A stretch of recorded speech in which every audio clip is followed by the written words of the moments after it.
দোকানের মতো লোভনীয় স্বাদের ক্রিম রোল বিস্কুট বাড়িতে বানানোর সবচাইতে সহজ পদ্ধতি। আর এই রোলটা খুব সহজেই কিন্তু বাড়িতে তৈরি করা যায়। আর এই রোলটা একেবারেই কিন্তু পারফেক্টলি দোকানের মতো তৈরি করা যায় বাসায়, যদি আমরা এভাবে তৈরি করে থাকি। তো দেখতেই পাচ্ছ কতটা মুচমুচা এবং খেতে লোভনীয় হয়েছে। আর একেবারেই দোকানের মতো তৈরি করছি। আর বাসায় এটা অনেক কম সময়ের মধ্যেই কিন্তু এই রোলটা তৈরি করা যায়। হাই গাইস, আসসালামু আলাইকুম, welcome back to my channel. কেমন আছো তোমরা সবাই? আশা করি ভালো আছো। আল্লাহর রহমতে আমি অনেক ভালো আছি। তো গাইস, আজকে আমি তোমাদেরকে দোকানের মতো লোভনীয় স্বাদের ক্রিম বিস্কুট বাড়িতে তৈরি করে দেখাবো। তার জন্য কিন্তু এখানে আমি যে ক্রিমটা তৈরি করব তার জন্য এখানে আমি দিয়ে দিছি দুধ, আর দিয়ে দিছি কর্নফ্লাওয়ার আর চিনি। তো এই তিনটি উপকরণকে খুব ভালো করে জাল করে নেব। আর কর্নফ্লাওয়ারটা দেওয়ার পরে কিন্তু অনবরত নাড়তে হবে, নয়তো দেখা গেছে দলা পেকে যেতে পারে।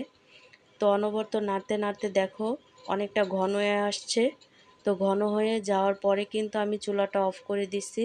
দেওয়ার পরে দেখো এমন হয়েছে। তো আমি কিন্তু উপরে আর কি উপরে একটা পলি দিয়ে তারপর আমি নর্মালে রেখে দিছি।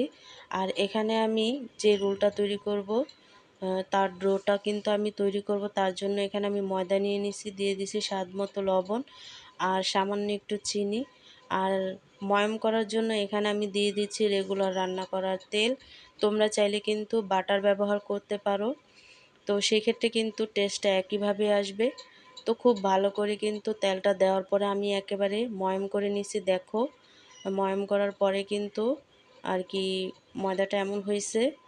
তো তারপরে কিন্তু আমি নর্মাল পানি দিয়ে দিয়ে একটা নরম ডো তৈরি করে নিব। অতটা নরমও না, অতটা শক্তও না, মিডিয়ামভাবে যেমন রুটির ডো হয় তেমন করেই কিন্তু একটা ডো তৈরি করে নেব। তো দেখো অনেকটা ময়াম করা নেওয়ার পরে কিন্তু ডোটা এমন হয়েছে।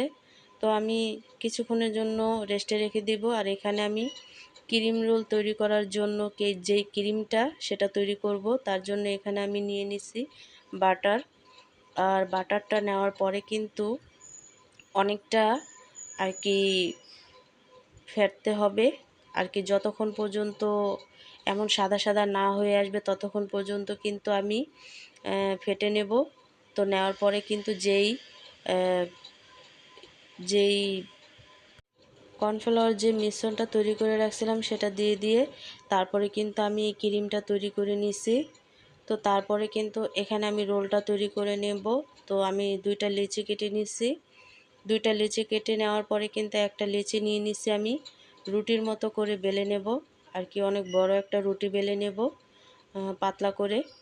তো দেখো যেভাবে রুটি তৈরি করে সেভাবেই কিন্তু রুটির মতো করে বেলে নিছি।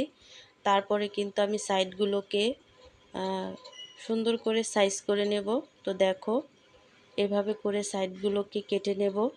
তো কেটে নেওয়ার পরে কিন্তু এখানের সাইডগুলো কিন্তু আমি ফেলে দেব না, এই সাইডগুলো আমার কাজে আসবে। তো তার জন্য কিন্তু এই সাইডগুলোকে আমি একটা সাইডে রেখে দেব। তারপরে কিন্তু এই শীটটাকে অনেকটা নিমকির মতো করে চিকন চিকন করে তারপরে কিন্তু আমি কেটে নেব। দেখো এমন চিকন চিকন করে কেটে নিছি। আর এখানে আমি নিয়ে নিছি কাগজ। তোমরা চাইলে কিন্তু যে কোনো বাঁশের কঞ্চিও নিয়ে নিতে পারো। তো আমি আজকে কাগজ দিয়ে তৈরি করব। তো কাগজে এইভাবে করে পেঁচিয়ে পেঁচিয়ে আর কি যতটা সম্ভব পেঁচিয়ে পেঁচিয়ে তারপরে কিন্তু ঘুরিয়ে ঘুরিয়ে এভাবে রোলটা তৈরি করে নেব। তো দেখো তোমরা চাইলে ছোট বড় করে নিতে পারো, যে যতটুকু আর কি করতে চাও। তো দেখো আমি পেঁচিয়ে পেঁচিয়ে কিন্তু একটা রোল তৈরি করে নিছি।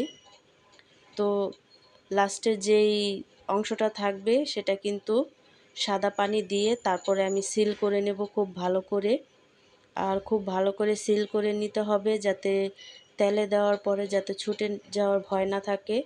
তো এখানে আমি সাদা পানি দিয়ে তারপরে সিল করে নিছি দেখো। আর খুব ভালো করে সিল করে নিতে হবে। তো একটা রোল আমার তৈরি হয়ে গেল। এইভাবে করে আমি সবগুলো রোল তৈরি করে নিছি।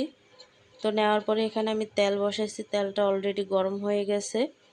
তো আমি এখানে রোলগুলো ছেড়ে দেব। দেওয়ার পরে কিন্তু আমি মিডিয়াম আঁচে একেবারে লাল করে ভেজে নেব। তো লাল করে ভাজা হয়ে গেছে দেখো। তো এখন আমি তুলে নেব, আর সবগুলো রোলই কিন্তু আমার তৈরি হয়ে গেছে। তো এখন পালা ক্রিম দেওয়ার। তো এখানে আমি একটা আর কি পলিথিনের মাধ্যমেই আমি ক্রিমগুলো ভরে নেব।